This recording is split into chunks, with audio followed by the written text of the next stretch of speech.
Meron din palang paborito, kasama ng aking pinaka-paborito. Halina't akitin natin ang isa sa mga bundok ng Al-Ain na hindi mapupuntahan ng kahit alin pang pasaherong bus. Jebel Hafid Mountain nga pala.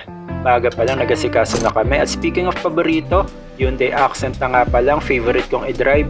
Bukod sa maganda ang control, bagang bili din pala to ng suki kong rent-a-car. Yes, bali hindi ko pa din afford magkasasakyan, pero kahit papano nakakatikip pa rin ang sarap ng pagmamaneho sa abot kayang halaga. Siyempre doon tayo sa afford, practice na din. Pero hindi naman talaga sasakyan pati pagmamaneho ang topic ng bagong episode na to. Mabalik ko lang dun sa previous na vid. Hahanapin natin ang lalim ng definisyon ng kabuluhan ng bagay na pinili ko. Pero bago pa man ang lahat, enjoy na muna natin ang ganda ng paligid. Tayo sa araw. Naalala niyo yung portable coffee maker? Hindi lang pang indoor, syempre pang outdoor na din. Umakit kami ng bundok para din mag-almusal. Puyat na nga kaka-edit, gutom pa. Pero di bale, worth it naman ng lahat pagkadating namin sa tuktok ng Jebel Hafid. Micro-camping ang peg pero nagmukhang picnic.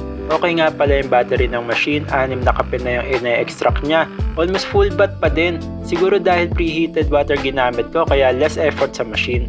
Masasabi kong successful ang plan kong to dahil nag-work lahat. Siguro medyo sumablay lang yung dami ng tinapay. Nakakabitin kasi. Isang bagong tuklas para sa araw na to. Medyo level up na din para next camping experience.